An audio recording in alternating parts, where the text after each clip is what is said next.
friends, welcome to the second episode of the quick casing series. Today I'd like to do a very quick market sizing exercise based on my recent experience of starting the video channels. Market sizing is a very common case interview technique, so please make sure to check it out with me. Recently, one big change in my life is that I started my video channels.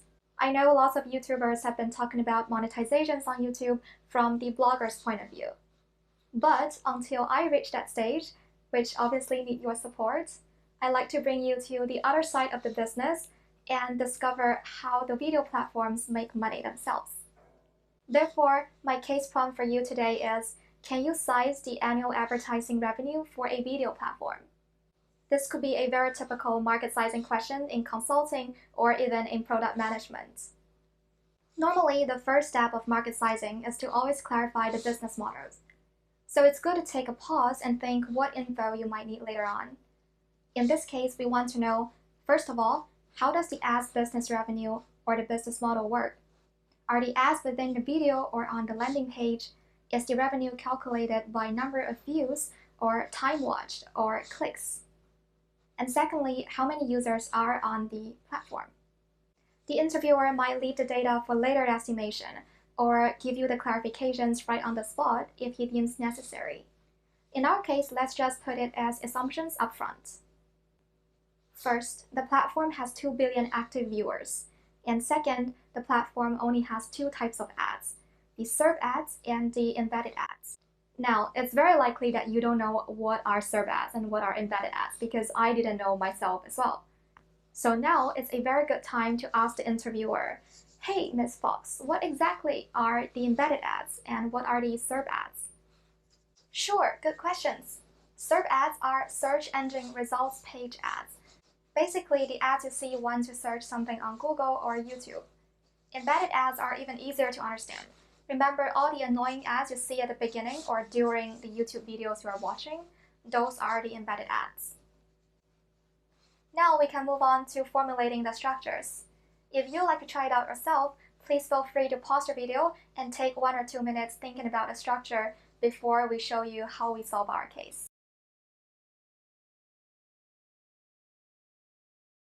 A few moments later.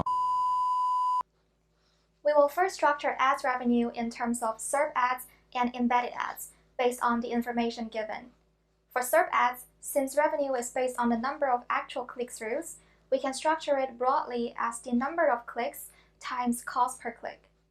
The number of clicks is then calculated as number of users times total sponsored ads per user per day and times percentage of actual click-through.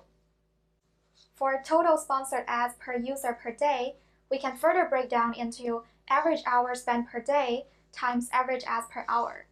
Of course, there are several ways to do it. We can even do number of searches per day times number of ads per search. These should give us the SERP ads revenue per day. We will do the same for embedded ads, but it is slightly different as it is based on the number of ads views instead of click-throughs. We will again start with the number of users times total embedded ads watched per user times cost per view, where the total embedded ads can be calculated by number of videos watched times the average number of ads per video. But more importantly, there is likely a revenue sharing mechanism where video creators get a share of those ad revenue that should be included in the structure. So that's it for daily embedded revenue. Lastly, don't forget to multiply the sum of the two daily revenue by 365 to get the annual revenue. It is very common to miss that one out after everything. And now we are done for today's market sizing structure, which is arguably the hardest part of the market sizing exercise. As always, here are some key learning points for today's exercise.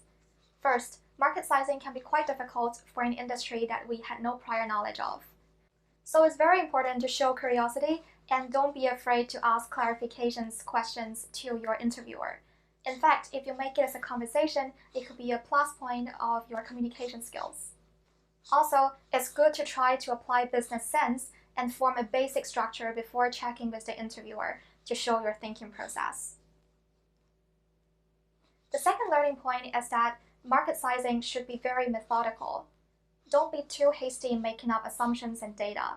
It's more important to show the interviewer your approach and your issue tree before calculating anything, even though it's a very quantitative exercise. In an actual case interview after the structure, we will normally go ahead and check with the interviewer to see if our structure is alright. We will then proceed on with the other steps, such as putting in assumptions and data, calculations, and sanity check, which we'll be covering in later videos. If you're excited to follow me through, I'm actually thinking of applying this framework onto YouTube and making YouTube an actual case study for the market sizing question. And also because Google recently has disclosed the revenue for YouTube for the first time. So if you'd like to see me do that and you are excited to case with Fox, please leave a comment in the below section. And also make sure to click a thumb up and subscribe button and hit the bell notification as well. I'll see you next time really soon.